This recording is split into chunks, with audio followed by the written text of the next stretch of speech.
pues recibimos a Paola García, de Sororas Emprendedoras, de aquí de México. Buenos días, Paola, estamos contigo, Santiago Alibrushot, de Argentina, José Gerardo, de Venezuela, y Quetzalí, de México. Hola, mucho gusto a todos. Pues la verdad es que es un gusto poder comunicarnos. Muchas gracias por invitarme. Bueno, pues mira, el día de hoy estamos abordando los diferentes tipos de violencia que atañen a las mujeres.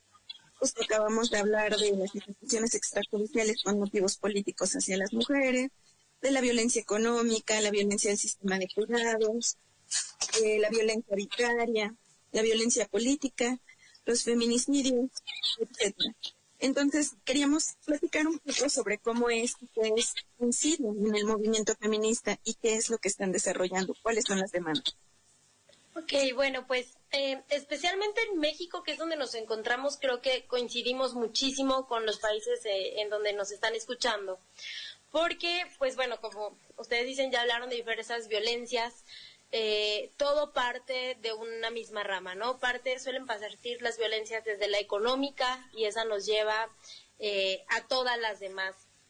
En México especialmente hoy estamos luchando contra que ya tenemos nuevas leyes, que como lo es la ley Olimpia, como tenemos la ley para el acceso a la despenalización del aborto, ya también tenemos algunas que nos protegen en cuanto a todas las decisiones que queremos tomar de nuestros cuerpos, que nos protegen de cuando queremos participar en la vida pública, pero aún así siguen siendo muy ambiguas porque en la práctica se nos sigue castigando a las mujeres, se nos sigue criminalizando por decidir sobre nuestras propias vidas, nuestros propios cuerpos, y entonces estas son las demandas que tenemos actualmente aquí en las diferentes movilizaciones. En días pasados también en México hemos visto muy latente el miedo que está por el mundial a la violencia sexual infantil de nuestras niñas, de nuestras adolescentes, porque no tenemos políticas públicas que sean realmente integrales en este país. También nos quedamos muy expuestas las mujeres al ser países que nacieron desde una cultura machista, desde una cultura patriarcal, y se nos sigue denostando, ¿no? Todo el tiempo. Por ejemplo, en México, aunque dicen que ganamos lo mismo, no ganamos lo mismo las mujeres que los hombres, no tenemos acceso a los mismos cargos más que ahora con la cuota de género, sí, pero ¿qué pasa? Que las mujeres llegamos al poder y quienes realmente mandan son los cacicazgos, los hombres que están en nuestras familias, son quienes toman las decisiones cuando llegamos a las cuotas de poder por medio del género, no nos dejan tomar decisiones propias. Y entonces lo que nosotras pedimos, quienes también nos involucramos en política, es que sea legítimo la forma en la que llegamos nosotras, que las políticas, por ejemplo, yo veo muchas veces que diputadas presentan iniciativas y si no tienen a hombres dentro de sus grupos parlamentarios o en sus mesas de votación, se las echan para atrás. Tienen que ser muchas veces hombres quienes las estén presentando para que realmente sean aprobadas. Entonces, volvemos a lo mismo, las mujeres no tenemos legitimidad muchas veces, aunque se habla de los derechos y se habla que ya están en nuestras constituciones, realmente no es así en la práctica. Tenemos también problemas graves en los que hoy en día, por ejemplo, la ley vicaria, ¿no? Ya hay hombres aquí en México que están siendo amparados por esta ley que en realidad nació meramente para proteger a las madres que han sido separadas de las infancias, ¿no? Y hoy de pronto ya vemos aquí a hombres salir triunfales dentro de esta misma ley. No decimos que sean enemigos, no, jamás. Hay muchos hombres que son incluso nuestros aliados en estas causas, pero cuando es una ley que nace para las mujeres, por los derechos de las mujeres, y de pronto vemos que salen más beneficiados ellos que nosotras, pues es en donde queremos empezar a incidir, ¿no? En decir, oigan, se está haciendo esto y muchas veces pasa, por ejemplo, en las marchas, en las movilizaciones, que preguntan, ¿por qué no podemos ir hombres? ¿Por qué tienen que ser separatistas? Bueno, pues es un espacio que nace para las mujeres y por las mujeres, desde las mujeres, y todos los días nos pueden acompañar, pero precisamente cuando decidimos hacer espacios separatistas, queremos que se nos dé ese foco, ¿no? Como mujeres. Creo que es algo que no solo pasa en México, pasa en Argentina, pasa en Venezuela, pasa en Colombia, pasa en todo el mundo, que de pronto las causas que eran de las mujeres o que deberían de ser legítimamente de las mujeres se ven llenas de hombres que el problema no es que quieran acompañar, porque ese no es el problema, sino que quieren hacer las causas suyas o legitimizarlas. Entonces, ese es uno de los problemas más grandes que tenemos en este momento desde el feminismo, que no solamente nos topamos con hombres que quieren ser aliados, sino con hombres que en realidad quieren ser protagonistas en las causas de nosotras. Nos ha costado mucho trabajo en México socializar ciertas leyes y ciertas iniciativas que se han llevado, por ejemplo, cuando hablamos de la menstruación, que es un tema que desde nuestra colectiva de sororas emprendedoras traemos muy presente. Menstruación digna debería de ser un derecho humano fundamental en todo el mundo, ¿no? Y desgraciadamente aquí en nuestro país, y sé que en algunos otros, no tenemos un acceso correcto a los insumos menstruales, al agua potable, ¿no? Lo cual genera muchísimas enfermedades.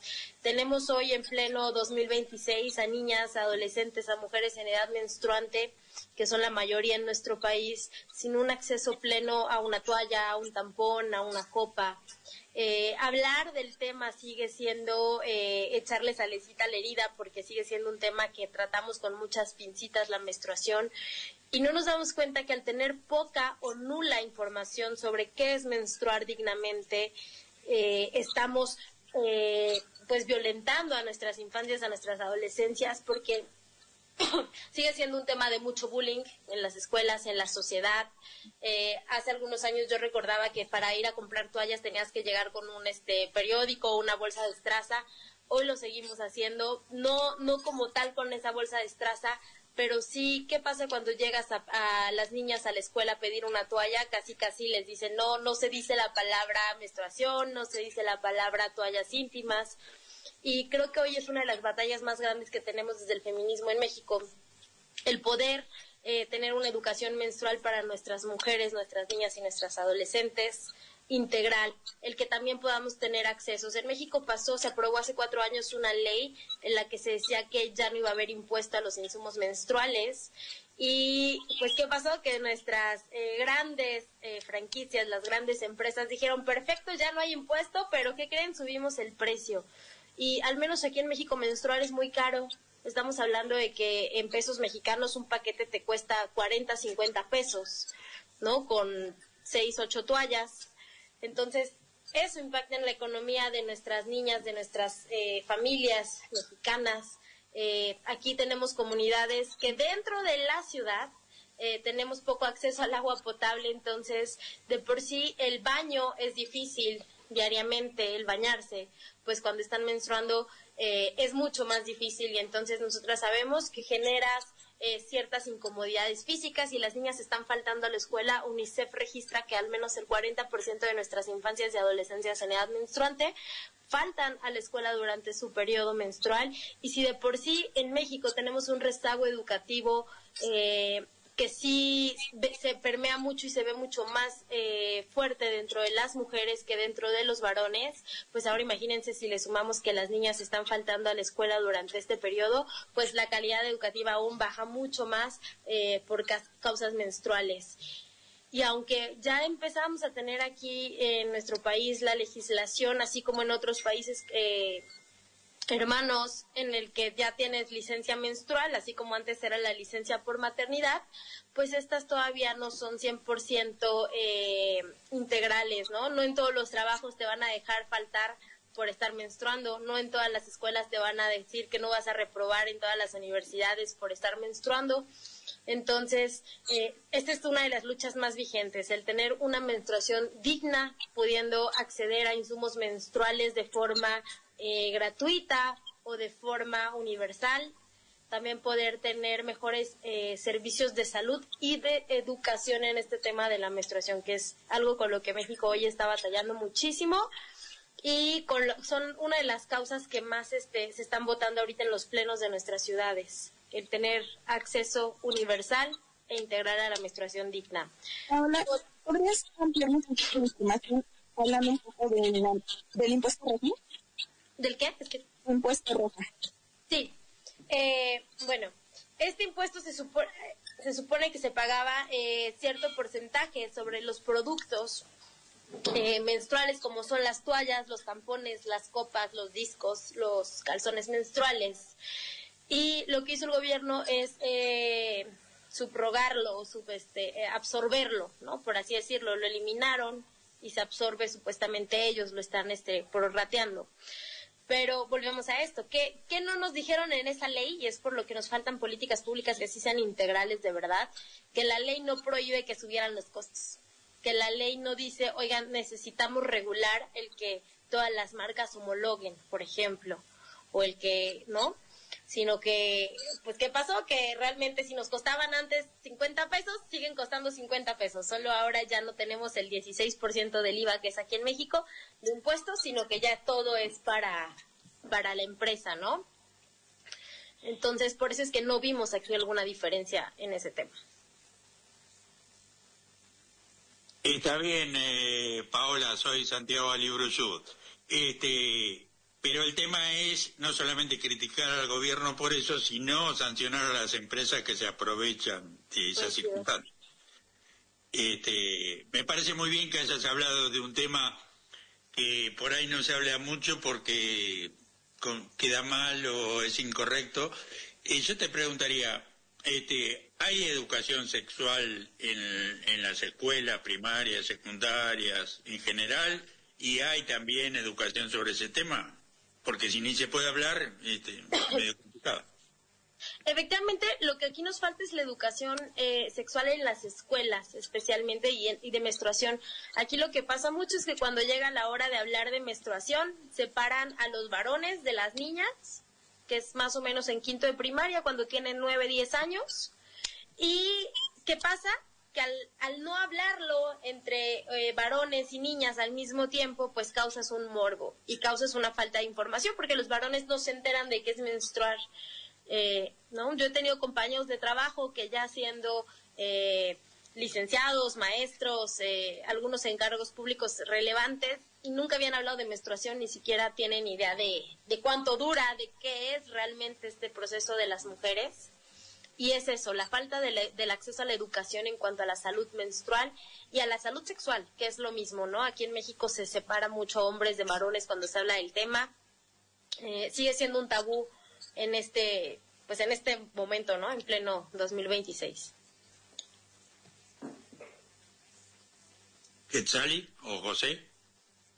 Santiago, hablábamos hace un rato de lo que ocurrió el 3 de junio en Argentina. ¿Podrías explicar un poco a Paola y traducirlo en español? No puedo entender bien, discúlpame. Ambas.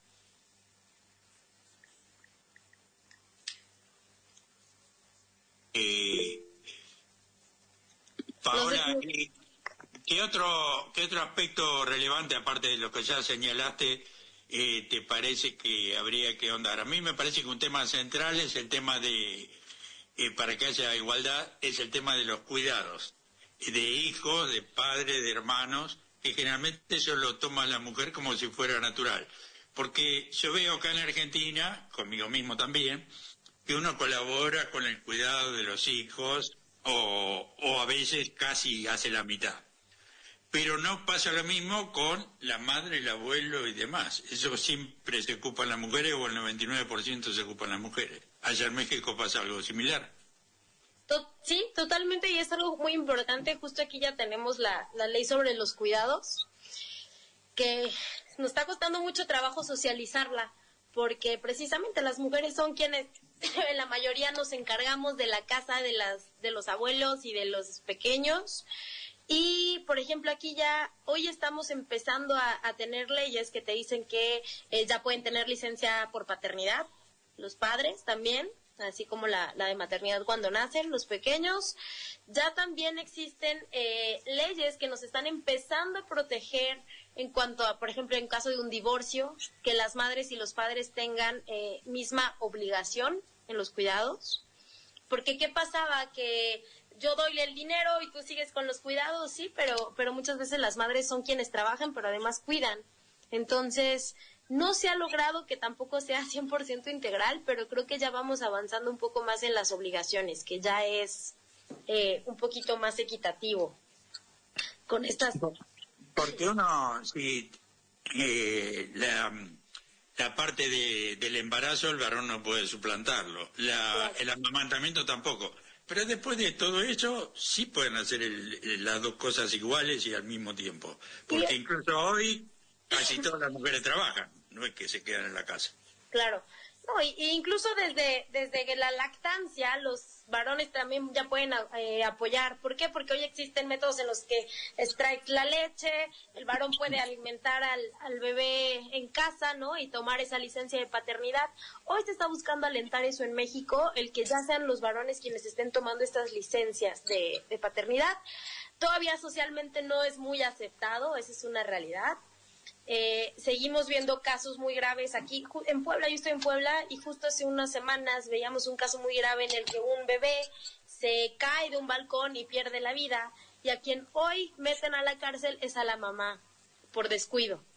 Cuando volteamos y preguntamos en dónde está el papá, no, pues el papá se fue desde que el bebé nació, sin responsabilidad alguna. Bueno, Paola, para mí fue un gusto escucharte y dialogar un poco, pero se nos termina el programa, así que te queremos agradecer, te vamos a volver a invitar, porque para nosotros, para que Sally por supuesto, pero para nosotros también, para José Gerardo y para mí, el tema de la igualdad incluye y es fundamental el de las mujeres, porque, bueno, yo tengo hijas mujeres, tengo pareja, o tuve, y entonces uno tiene que valorar a la mujer, y valorar no solamente es elogiarla, sino trabajar codo con codo y dar cariño y recibir cariño, ¿no?